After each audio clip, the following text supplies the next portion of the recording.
So pit, oh yeah, Yins are crazy. What's going on, everyone? Welcome to Yinzeritas, our official first episode. We are a Pittsburgh podcast, if I can not say that correctly, podcast. And again, I am Lexi, and I'm joined by my two lovely co-hosts. I'm Jane. I'm Taylor.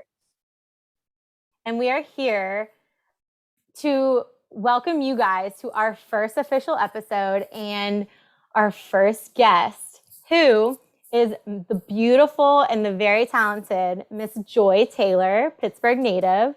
If you guys aren't familiar with Joy, she is a co-host and anchor. She's a sports anchor, but she is a co-host on the Fox Sports 1 show, The Herd, with Colin Cowherd. And I don't know if you guys have seen the show, but she is very direct. She tells it like it is. I think she, being a female, she can be pretty intimidating, and a lot of people love it and a lot of people hate it. So we're going to get into it today. How do you guys feel? I'm so excited to hear from her and hear about kind of, how it works being such a strong female lead in a male-dominated industry, right? That's an uphill battle to start with. So I'm super excited to hear firsthand from her, how she does it, how she loves it, and how she keeps continuing to crush it. Yeah, for sure. I know personally, everybody has very divisive opinions about certain broadcasters and everything. So I cannot wait to see what she has to say about, working with Colin Cowherd and maybe contrasting that part of the work environment too, as a woman in sports. Yeah. For and sure, I think for sure. we're just squirrels trying to get nuts in this industry, and she has a big one. And I really admire her work ethic, and she's going to join us in a little bit, but let's get into a little bit about what we want to accomplish on this episode. Jane, do you have anything that you want to hit on as far as topics or anything like that? Yeah, definitely. I know, I really want to hear a little bit, as I touched on briefly earlier, how being a female and a strong female in this industry, what is the kickbacks? How does she deal with, some of these trolls? I know we've seen it already on Twitter. People put in their 2 cents over everything. So I'm very curious to hear how she deals with it, how she talks to people, and just continues to stay so strong and positive. I'm very, very excited to hear that. I know, Taylor, you were going to touch on some things about kind of Pittsburgh related.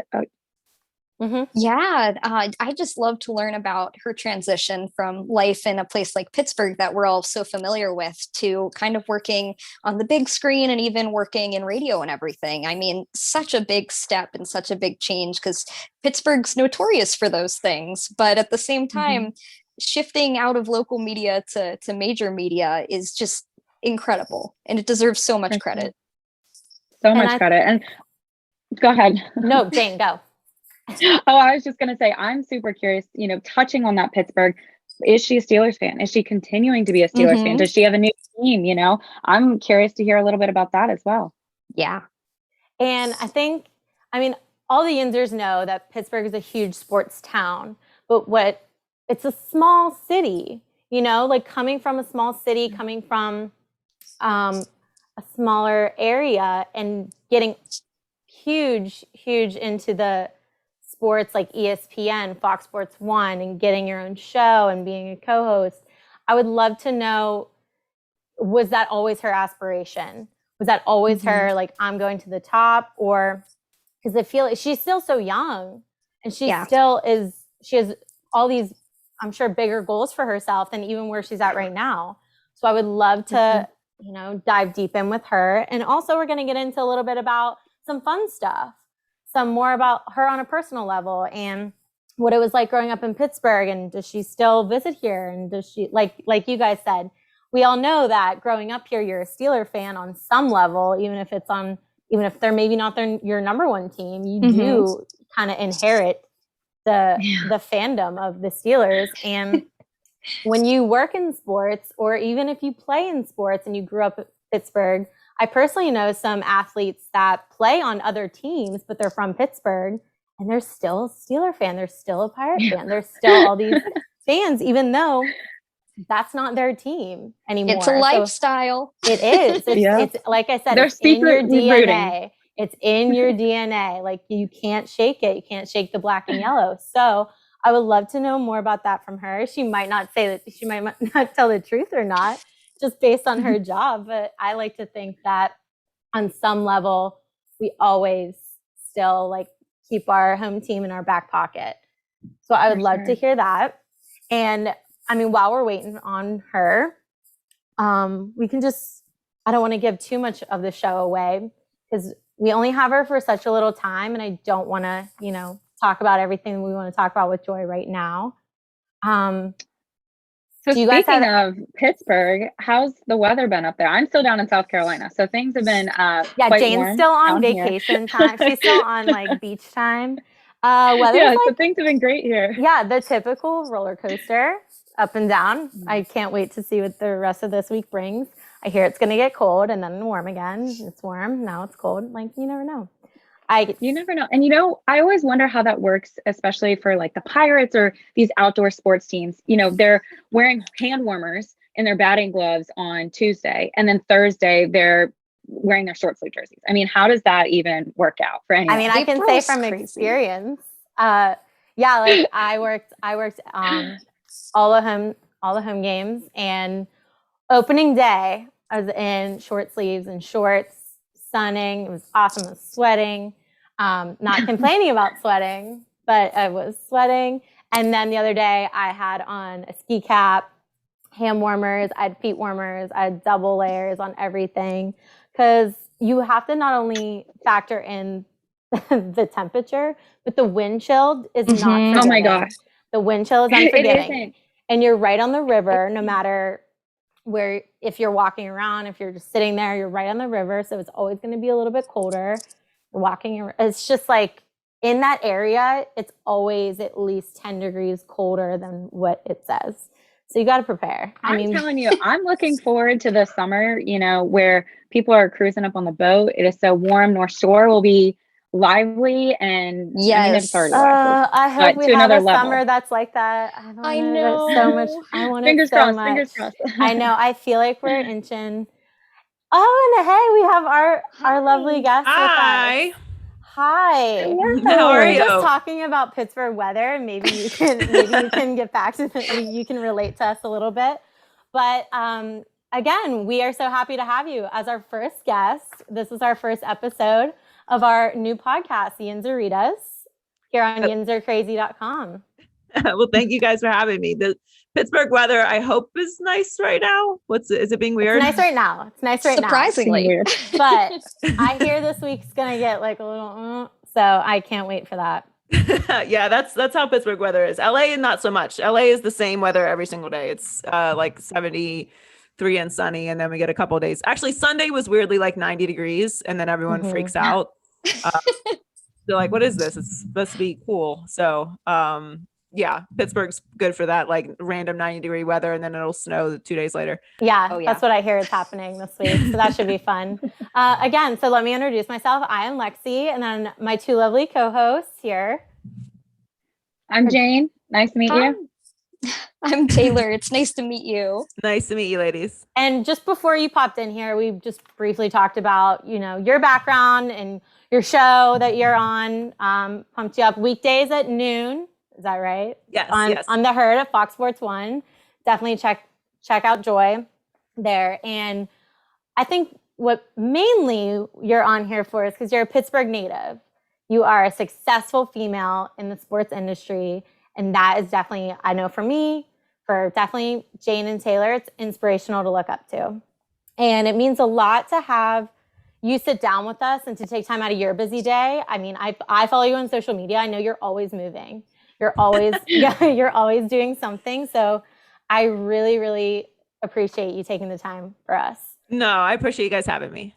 And just to jump in, I mean, being from Pittsburgh, I know that you left once you went to college, but do you have a favorite thing about Pittsburgh? My favorite thing about Pittsburgh, well, I love Pittsburgh in the summer. There's some, like we were just talking about the weather. But also, you know, weirdly, it's funny because people, you know, my grandmother was from Irwin. Okay. And you know, she was so like quintessential Pittsburgh. Every time I talked to her, it's like about the weather or like traffic, like how long she traffic somewhere. And my mom is the same way. It's like people from Pittsburgh love talking about directions, like how to get somewhere. Like, now you got to go up there, and then now you got to turn. It's like, can we just? Just tell me what the address is. I'll get No. But yeah, summers are the best because, you know, the weather is crazy and winters are hard, and it's just like it's just everyone's out and like happy and going places and PNC Park, and you know, it's the Northeast in general is like a really great place to be in the summer, and so Pittsburgh summers to me are the best. Yeah, going along with that, I know that you said Irwin is where your grandmother is from. Could you elaborate a little bit on maybe where you grew up and what it was like growing up in the area? Yeah, so I grew up in Turtle Creek. I lived in Turtle Creek until I was 16, and then we moved to Churchill. And I was homeschooled actually until my junior year of high school. But I played sports at Woodland Hills, and then that's where I finished school at Woodland Hills High School my junior and senior year. That's where I graduated from. But I played sports, like I played basketball and ran track for East Junior High, and played volleyball and soccer at Woodland Hills as well. So I lived in Pittsburgh until I was 18. So I went my freshman year of college, I ran track at IUP. I usually party. I went there. That's awesome. Oh my gosh. Yeah. I went to Slippery Rock. So okay. Yeah. I spent a lot of time at Slippery Rock. I went to Slippery Rock we had meets there, but I also went there for like volleyball camp and soccer camp. Yeah. Oh man. So I spent a lot of time at Slippery Rock also. All right. Yeah. What is the not the division? What is that conference? Oh, the PSAC. Yes. PSAC. Yes. Yeah. How could you forget the PSAC? It's not quite the name. Love that. Yeah. Yeah, but no, I loved growing up in Pittsburgh. I take a lot of pride in saying I'm from Pittsburgh because, you know, if you're from Pittsburgh, you're a real one. Like, it's just a place, and it's, you know, it's blue collar, and people are very loyal in Pittsburgh. And because we have great sports teams, you know, if someone's from Pittsburgh, they were born and raised on sports at some level. So yeah, Pittsburgh it was a great place to grow up. I still have a lot of family there, and go back a couple times a year. So it's near and dear to my heart, and it's a big part of who I am. Great. Yeah. Just to follow up with that, based on all of your Twitter stuff, I know that you're a big foodie, and all of us are too. We all love to eat. Yeah. So Yes. we wanted to see if you had a favorite place in Pittsburgh. If you had to choose one to go out to eat at, where would you choose? Oh, it's tough. You know, there used to be this place in Squirrel Hill called, I don't know if it's still there or not. It was a Thai place. It was called Bangkok Balcony in Squirrel Hill, and that was like one of my favorite places. But I've heard of that. There's also dang it, where I can't remember the neighborhood it's in. I want to give them the shout out too, and I can't remember what it is. Maybe. Yeah, Bangkok Context, Balcony was please. my favorite though, when I was living there, because I love Thai food. So, and Squirrel Hill great. is such a great neighborhood. Oh, it's the best. I know we just actually had Barstool out here. I don't know if you follow them, but they did a pizza review recently. I mean, they've done a couple in the city, but they did one recently where they ranked Fiore's pretty high. Have you ever been there? Yeah. I mean, I'm kind of an Aiello's girl. Okay, I was gonna say. Yeah. I don't like to be picky choosy, but I also do love Permanis though. I'm not gonna lie, but Permanis for me is We like to hear that. I am Manny's number one fan. Yeah, I love Permanis. I get the kielbasa, but I feel like Permanis for me is like a late night spot. I'm like, I can't. If I have Permanis during the day, that's gonna be my only meal. Like, it's so much food. Napping after that. Yeah. Although I will say the gyros, or should I say, is it gyros or heroes? How are we saying it now? I mean, we say it gyro, but I know we say it wrong. I think know we say it wrong. Yeah, the gyros from Southside at like 2:00 in the morning. Are you talking about Mike and Tony's? go crazy. Yeah. Mike Yinzeritas, definitely. Yeah, that has Game my changer. heart. Yeah. So good.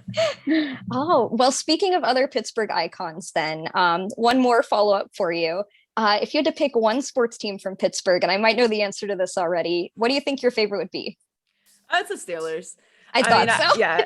Yeah. I'm like a football person. Number one is my favorite sport, and then basketball. I do love Pirates nostalgia. Like, I feel like the Pirates just have a really great brand, and I love PNC Park is my favorite park, like out of all the stadium parks in the country. It's my favorite place to watch a game. But yeah, the Steelers are my favorite. I mean, it's just a great legendary franchise. I think it's one of the most respected franchises in all of sports, certainly in the NFL, because of their consistency and how great they've been for so many years. And, pre-Tom Brady had the most Lombardis. I know.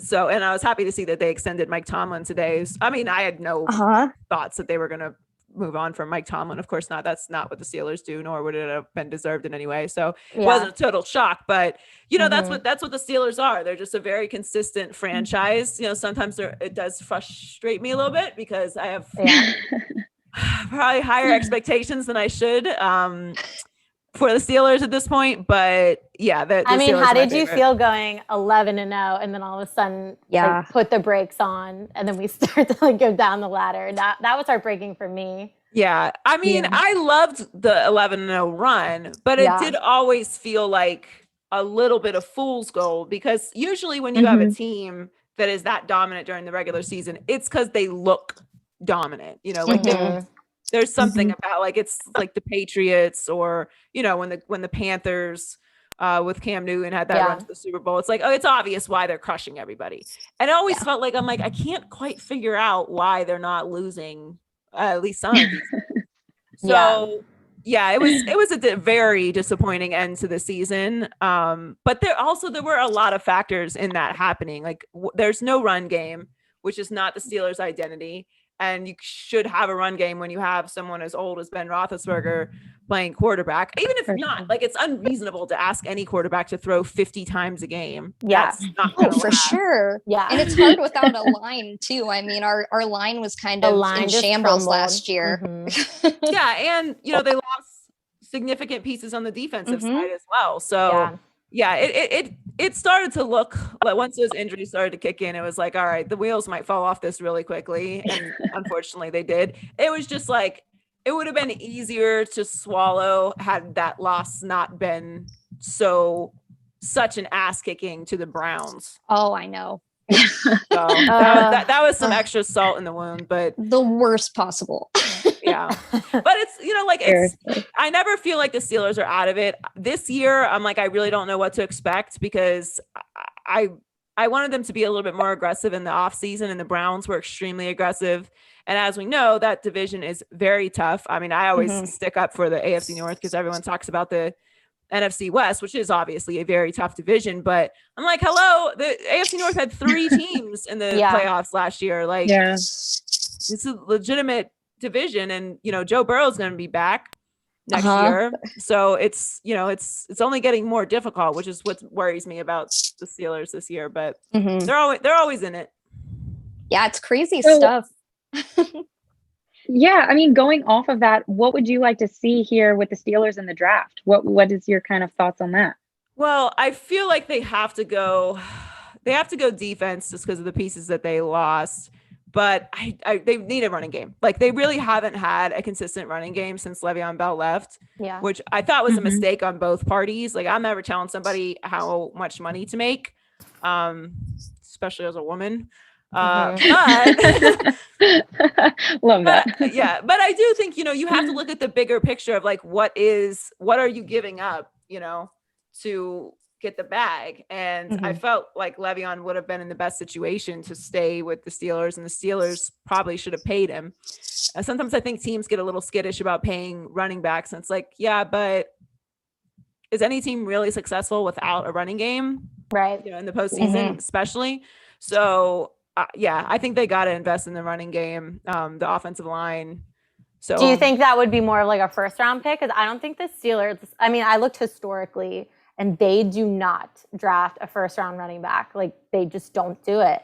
I don't know that there's unless they could get what is his name is slipping me from right now from Alabama.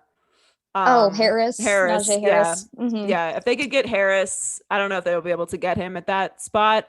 I think they could get a legitimate running back in the later rounds, but it's just like gotta break tradition a little bit, guys. Like gotta switch it up here a little bit. You gotta switch it up. If we draft a linebacker again, it's just like, oh, well, typical. they go with what they know, and they do need a linebacker, and they're great at drafting linebackers and great at drafting receivers, but you also have a position of need in running back that you didn't fill, in the off season. So I think that they will. I hope they will, especially because they're committed to Ben for another year.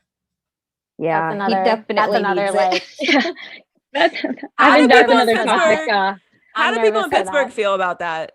I think it's divided. Everyone loves him. They do. But at some point, you have to be realistic. You have to be like, come on, man. Like, you're getting held together by tape and glue.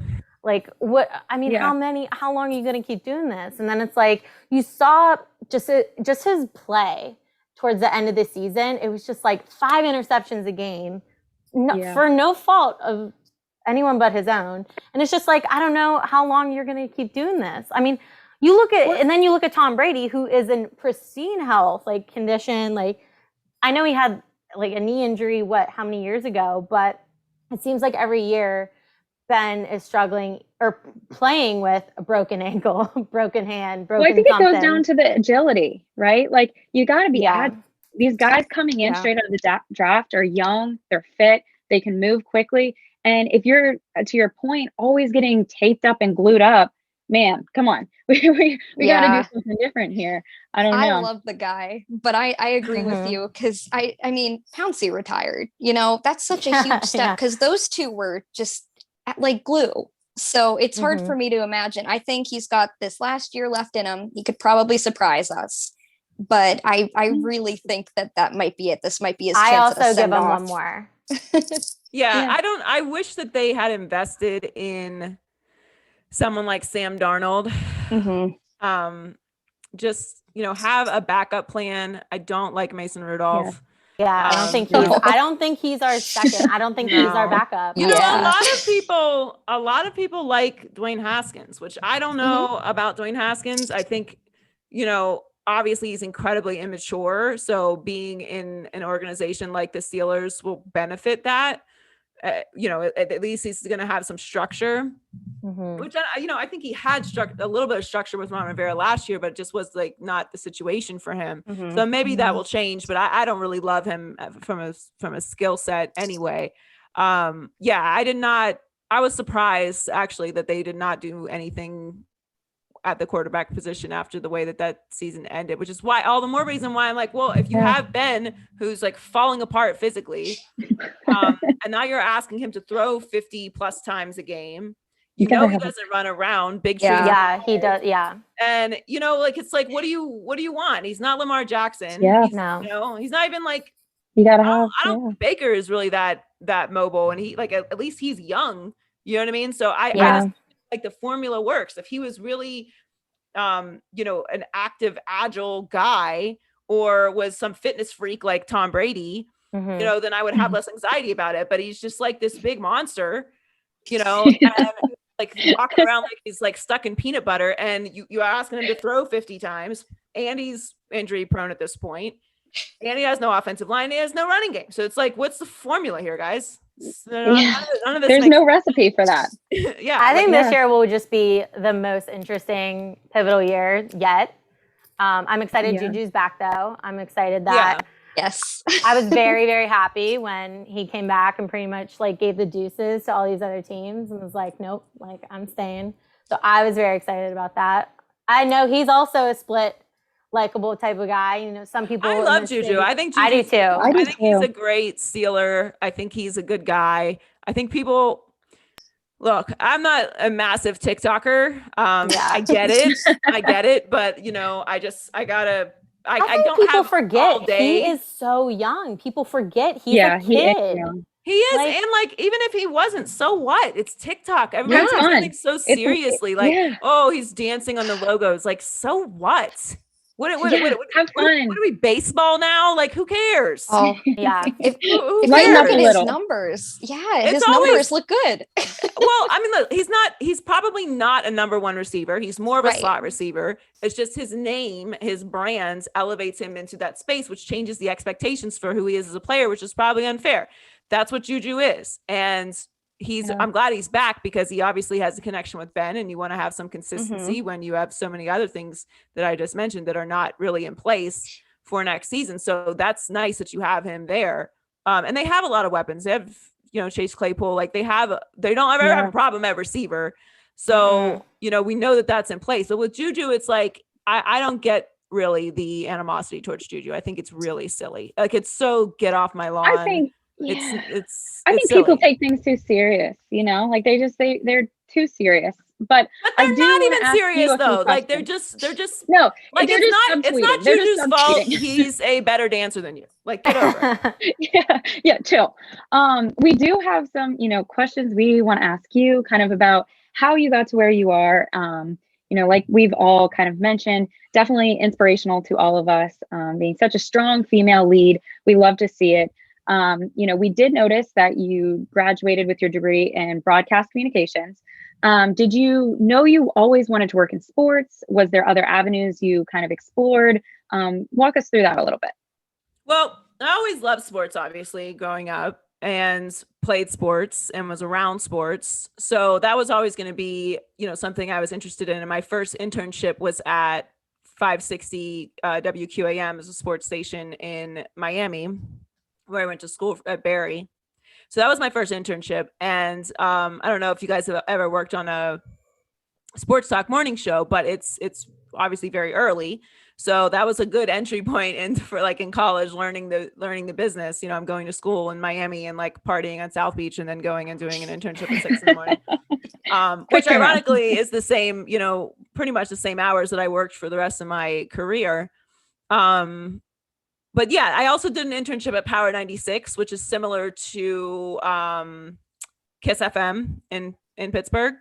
So, it's like a music and then talk, like big popular morning show. I interned for them as well for the DJ Laz morning show. And that really gave me, both of those internships gave me a really good understanding of, how to put together a show, what guys who have done shows for a long time, because I mean Joe Rose had been doing that show forever and Laz had been doing his show forever.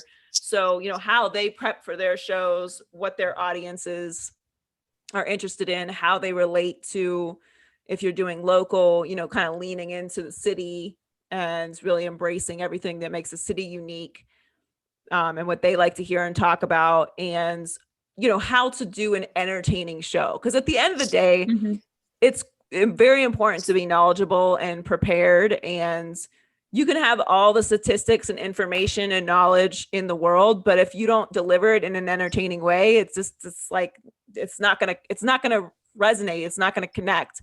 And you don't have to necessarily be a big over the top obnoxious personality or, really edgy or mean or like, whatever. You don't have to do anything other than be yourself, but you do have to deliver it in a way that is relatable to you. So, I think it's, unless you really, want to be a character, like play a character for your whole career, I don't have time for that. But, some people just like to do that. I would just rather be authentic. And, everybody turns it up a little bit when you get on air. Yeah. But that's just because, the camera adds 10 pounds and sucks 25% of your, so, or 20, depending on the angle. But yeah, so I always knew I wanted to be in that space, but doing those internships really helped me learn like what doing a good show, and like building a good following, how you do that and how you maintain those. Yeah. So I think touching on the authentic part, I think that's why, you're so attractive to so many of us, of why we love to listen to you and keep up with you and follow you on social media, because we can tell that authenticity, right? It's very, very apparent. So on that note, you're very strong female in a male dominated industry. We know that's not always easy. We know there's a lot that goes to that. So give us a little bit of insight on that and how that plays in your day-to-day life, or if you kind of just brushed off at this point. Well, so the way I explain it to men is men don't ever get asked, when did you get into sports? Right? Nobody asks men that question. I get asked that question all the time. And I don't think it ever comes from a malicious place, but it's not a question you ask men. And that is a reflection that carries into every area of the business, from fans, from, other people that you work with, to executives, to advertisers. Like, you always have to prove yourself. You can't make mistakes. You can't say someone's name wrong. You can't say they went to a different school and they went to, you have to be perfect all the time. And, look, it's not like when men say stupid things, they don't get held accountable, but nobody is really considering if they know anything about sports or not. And that's the difference. Yeah, guys get pushback from fans? Sure, of course. No one's saying that. But it's different if you're a woman. You can't go out there and obnoxiously be like, yeah, I just don't watch any of this. I still see guys in the business say that. And I'm like, okay. Really? Yeah, it's just not available to women. So you always have to prove yourself. Yeah. And that doesn't really go away. Hopefully one day it will, but I can tell you, even, at the level I'm at now, I deal with people all the time who are like, yeah, I just don't really know if you're into sports. Okay, either I'm into sports or I'm super brilliant. I'll take both. Yeah, but apparently, yeah. Holy nice mixture will do. Yeah, I really must be a freaking sponge if I can do what I'm doing and I'm moderately into this. But yeah, I deal with it all the time, and it's frustrating, but I think as women, we have a natural disposition to be able to deal and tolerate with I don't know, can I curse on here? Yeah. Oh, sure. Do whatever. We have to tolerate a lot of bullshit, and we're just, we're kind of programmed from a very young age that's going to be our lives. And I don't know, being from Pittsburgh, I guess I was raised by a bunch of tough women who weren't rough, but were definitely not soft. And there's nothing wrong with being a soft person anyway, but there's just certain industries where you just can't, I don't think you can be that. I don't know any soft women in our business. So because that's what you're going to have to navigate through. And I don't like to lie to people. I don't like to say, oh yeah, you're going to get to this level and it's going to people are going to start treating you a certain way. They don't. And you have to prove yourself every day.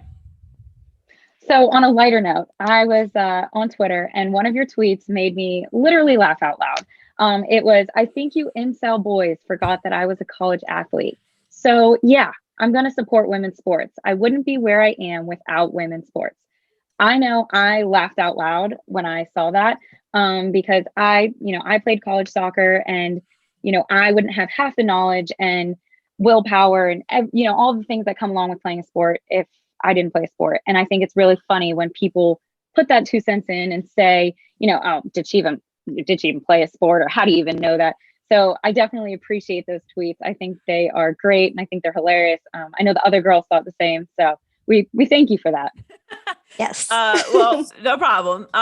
Yeah, I love calling the incels out. It makes them really crazy. They're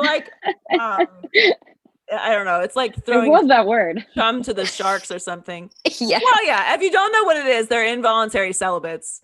Is what they are. That's what that means. I love it. Yeah, because that's what it is. It's just these losers who are sitting around picking lint out of their belly button, telling you, what you're supposed to be doing with your career and evaluating your life. And that's really what they are. They're not nobody who behaves that way, nobody who's taking the time out of their day to make a fake account to troll someone on the internet is living a life of value. I'm sorry. Yeah. At any point you can redirect, you can change your whole life if you just stop doing stuff like that. I don't Mhm. understand the Can mentality you stop behind making it. fake Twitter accounts? Yes, like it's easy. Just stop doing that. Take a nap. Okay, go take a Yeah. walk. Go get a hobby. Make some pottery. I don't know. Do anything other than that. And Colin and I were talking about it on the show today. Actually, like I won't take criticism from somebody I wouldn't take advice from. Oh, I like So, that. you know, I'm not going to go to the internet to ask advice on my career because the internet doesn't know shit about how to Yeah. navigate this career. If why would anyone knows, it's you.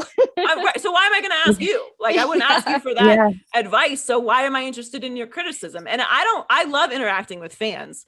I love talking sports with people. I like talking about all kinds of stuff with people. I was having a pizza debate the other night on Twitter. Like, that's fun to me. I like interacting with people, but there's a level where it's like, you are ruining my experience on this app with your pure unadulterated stupidity. And I don't have time for that. I block people. I know some people in the I love blocking people. Yeah, I love blocking people. I know some people in the business It's feel some fun. type of way about it. They're like, just mute people because you don't want people to know that they got to you. But I look at it as like, no, I want you to know that I didn't approve of what you said. And now I don't want your unsolicited advice. Yeah. Yes. And I don't want you in my space. Like, this is my space. There's an idea on the internet that, like, if you put yourself out there, that strangers are entitled to your like energy and attention, and that you are automatically, because you're a public figure, like, you are required to accept their criticism. Like, wrong. I'm not. This is my page and I can do whatever the hell I want with it. And if I don't like you, you get blocked, and that's it. And then the only way to reach me again is if you take time out of your pathetic day to go make another account to say something to me. That says something about you, not me. That's all. That is great. I honestly, I love that. That's hilarious. And I think that kind of touches on how you handle feedback, how you handle these like weirdo loser trolls without even a profile picture. And you're like, please get a life. I know we know you love NBA, and that's kind of coming up. Who's your pick, or what are you looking for with the next couple? Well, I don't want to fall for the Nets again, because I feel like the Nets, well, not again, but like, I feel like they have a little bit of a Clippers feel from last season. And I really fell hard for the Clippers. And now looking back, I probably should have been a little bit more measured. It's obviously I'm a Heat fan, so that was a good run for us last year. But they're not the same. It's not gonna happen again this season. I like the Nets. What worries me about the Nets is that the big three haven't played that much together. So while they've been able to crush the regular season, we know that the NBA regular season, like, you're not really fighting for seeding at this point because you don't have fans in the stands 100%. Yeah. So home court advantage doesn't have that much value unless you're the Sixers, who really are not a good road team at all. But for the most part, if you've been a team that's been playing together for a while, it's not that, doesn't have that much value. That's why the Lakers aren't tripping about bringing AD and LeBron back so soon. Because like, what difference does it make? Like, it's LeBron and AD. They don't care where they play. Mm-hmm. So it just worries me that those three, Harden, Kyrie, and Durant, haven't played together healthy that many games. That's my concern with them. I think they'll be fine through the first 2 rounds of the playoffs, but they get to a championship game against someone like the Sixers, who have home court advantage, who are a really good defensive team. I don't know. I mean, they're unbelievably gifted offensively, the Nets are, but I don't know if that's enough to win a championship when you're just moderately good defensively. And then when you talk about the West, obviously the Jamal Murray loss is devastating because, Denver is a very talented team and they're not going to be able to do it without Jamal Murray. I like the Jazz, but I don't know that the Jazz have the defenders to match up with someone like the Lakers. And then the Clippers are just sitting there, kind of being consistent. And I'm just prove it to me. I'm not falling for the Clippers again. So if I have to pick, I would say Nets, Lakers finals, Lakers win it. But that's going to be contingent on, the next couple weeks. Honestly, I know LeBron's going to come back healthy and do what LeBron does. Mm-hmm. I don't know about Anthony Davis. There's only like 15, 14 games left.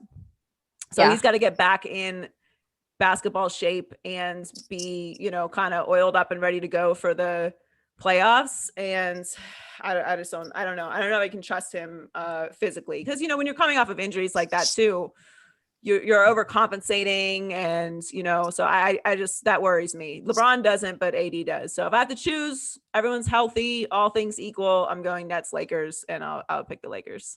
I respect the realism. I'm a Cavs fan, so I'm all in on LeBron. You know, I was very angry at LeBron for going back to Cleveland. I bet. And then I was very salty about it. And then, you know what? When he went to the Lakers, I got over it. I felt like he did what I didn't agree with the Cleveland move. I would never put another cent in the pocket of somebody. I'm petty though, as you guys know. So if somebody wrote a letter like that about me, I'd be like, cool. I bet I won't come back and make you another $1 billion. Yeah. So there's no way I would do that. Not for anything. But now LeBron is in a space. I always felt like LeBron is the greatest superstar we've ever seen. Mm-hmm. Like, he's just, not only has he been in the limelight since he was 16 years old, his biggest controversy was leaving Cleveland for Miami.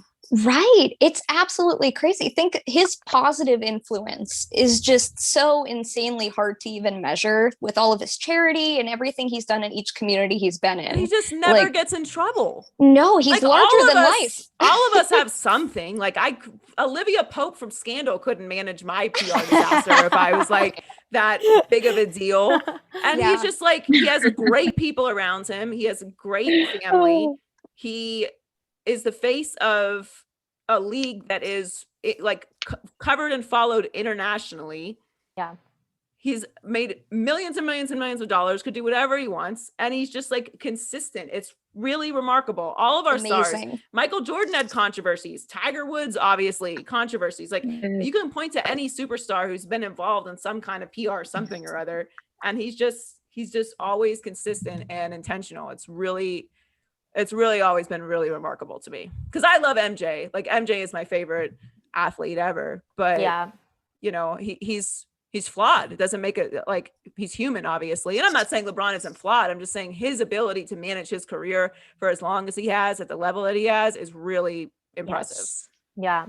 And, you know, not to take up any more of your time, like, I've enjoyed this conversation that we've had with you. I kind of want to end on a little bit of a fun, like, type of rapid fire type of round. So we're just going to go around. I'm going to ask you a really quick question. First thing that comes in your head. First answer. Okay. So what is the number one thing on your bucket list? Ooh. Bucket list. So much stuff I want to do. I think, you know what? I want to go to every continent. Ooh, that's a good one. I love traveling, so I want to go to every continent. Is a hot dog a sandwich? No, a hot dog is a devil stick. I hate hot dogs. I love sandwiches. So no, it's so gross. That was the best answer. Yeah, 10 out of 10. Love that. Hot or iced coffee? Hot coffee. Okay. Hot coffee. And even like when it's hot, I'm like a sociopath. Even when it's hot, I want hot coffee. Same. I'll go the opposite on that one. Yeah, I'm iced coffee all the way. Last one. What is the best piece of advice you've gotten? Either personal or professional. The best piece of advice I ever got was it works for both personal and professional. I was in a really tough spot. It was maybe like 2 years after I graduated, and the job that I had lined up when I graduated wasn't available because the industry went through a hiring freeze, similar to what's going on now, but because of COVID. It was because one of the bigger radio companies fired a bunch of people, so it just ripple effect throughout all the businesses or companies throughout the business. Just in reaction to that. So the job I had lined up wasn't there. I could put all my eggs in that basket, and then like ended up coming back to Pittsburgh for a little bit and was like freelancing here and there. And I came back to Miami. I just got laid off from the job I was working with, a media company there. And I was sleeping on my friend's couch, a couch that I had given her like 2 years before because she was in her own way. and like I had no money, and like all I had was my car, and I was just not in a good space. And I couldn't find a job anywhere, like even like bartending, just to, you know, get my own spot and get my life back together. And I was complaining to a very successful friend of mine. And I'm like, you know, complaining. And he like stopped what he was doing and was like, what's something that you want for yourself in the next 2 or 3 years? Let's say 3 years. Now, like, that's a specific question. Obviously, people always ask you, like, what do you want to do when you grow up? Like, what are your goals? You know, what's your dream job? What's something you want for yourself in the next 3 years? Is it like a boyfriend? Is it a house? Is it a car? Is it a job? Like, what's something you want for yourself in the next 3 years? And I said, I want to be full-time on air, on TV or radio in the next 3 years. She was like, well, how much of your energy are you putting towards making that happen? I didn't say time or money or like effort. He said energy. And I was like, I mean, I don't know, maybe like 10%. Like my energy is going to like feeling bad and like trying to find a job. And, you know, I'm not really like thinking about building my career right now because I have like other stuff on my plate. And he was like, well, why are you surprised that nothing's happening with that? Like you're not putting any of your energy into it. If you put 10% of your energy into getting in shape, you're not going to get in shape. Like we all know that. We all try it. It doesn't work. I'm actively trying to do that. It's not working. You know, you put 10% of your energy into learning a new language. You're not going to learn a language. Like there's just, you're not going to do anything that you don't put all of your energy into. And, you know, if you've played sports, you understand that mentality to a very high level, because if you want to be great at athletics, you know, you got to eat good. You got to get enough sleep. You got to drink your water. You got to make sure that you are, you know, studying the plays, and you got to make sure that you're at practice on time and you're getting your rehab and you're getting taped up. Like your whole life, even though you have other things you have to do, your whole life has an intention towards building greatness. And you know, it doesn't happen overnight. If you're not a great 3-point shooter, you know, you're not going to come in the next day and magically you're going to be a 3-point shooter. You got to work at it. You got to put energy into that. You have to build your, you know, muscles up so that you have the strength to shoot that shot, and so on and so forth. So energy is a really important word because it really encompasses everything that you do from an intentional space. And I don't know if I was like in a bad, you know, space, so I was like ready to take advice or what it was, but it just, what he said really made sense to me. And literally the next day I like made some calls to connections I had from school and personally, and was like, I'm ready to like I'm done being a jerk and thinking I know everything. Like, tell me what to do and I will go do it. And I got a job part-time, like $8.50 an hour at QAM, where I'd gotten my first internship. And I just, ever since then, like that was, I don't know, I guess 10 years ago now, 9-10 years ago. And I've just been building since then. And everything that I do, every job that I took, every freelance job that I took, every move that I would make would be to build on that towards the goals that I had.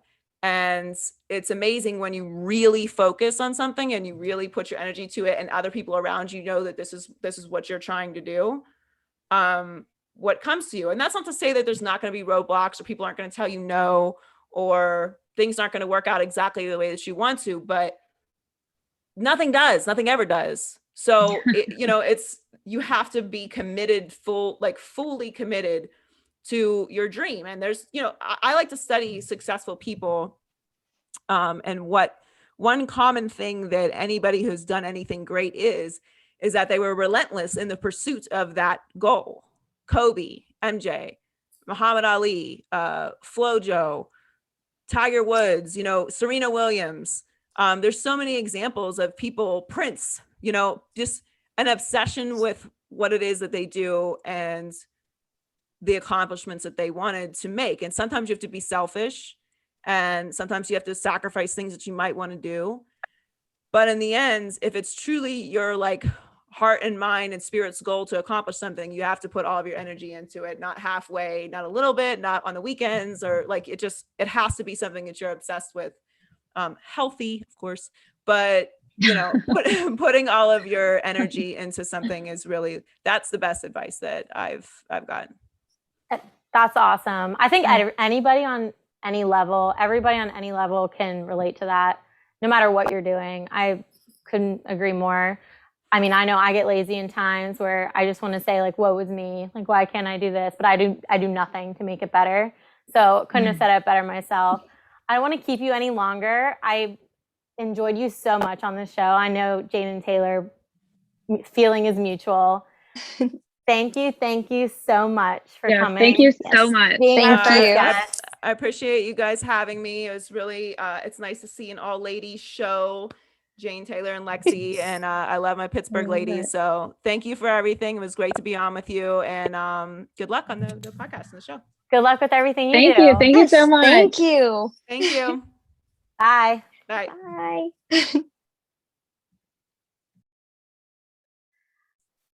All right, guys, that is the wrap on our first episode of Yinzeritas. Make sure if you haven't already, you subscribe to our YouTube channel and we're on all social media platforms, yinzercrazy.com. And I really, really hope that you guys keep listening. We're going to have some more guests on and keep this train going. Yes. Love it. First I have nothing to add. Here we go. Great.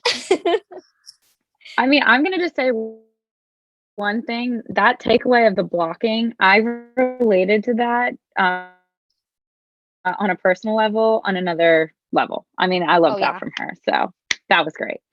Yeah. And I follow her on Twitter, and trust me, if you say something that she does not like, she will give it back to you. And I think a lot of people who say negative comments, they just say it with the assumption that, oh, they're never going to see this. They're never going to respond to me, especially if you're on a celebrity type status. And then when they do, I think she's right. I think when you do realize that a celebrity acknowledged you and it's in a negative way, like I hope at least it gives them a little jolt to their system. And it's like, oh, well, like, wow, that she really did read that, know? Sure. Yeah. So I think everyone who wants to say negative things, make sure you don't say it until you want it done to yourself. Yeah. Or if you just don't want blocked. Either one. That too. Either thing. Because I mean, she wasn't kidding. She is so authentic and I love it. I absolutely admire that so much because I try to be very but I know I got to follow her lead a little bit there. Stop letting people get to me. Oh yeah, I don't. But if you guys want to see more of Joy and what she does and her true passion, make sure you catch her weekdays at noon on Fox Sports 1. Her show is called The Herd. And trust me, you'll be very entertained. She's awesome. I know yins are crazy, but so am I. #1 sports site in the Berg, let me show you why. The latest stories and unbeatable podcast with your favorite athletes. You know you can't pause that. Look at this massive bone I gave my dog, and she doesn't even want it. She wants to bother me. She's like, I want the pillow, actually. She doesn't want to. She just wants to bother me instead.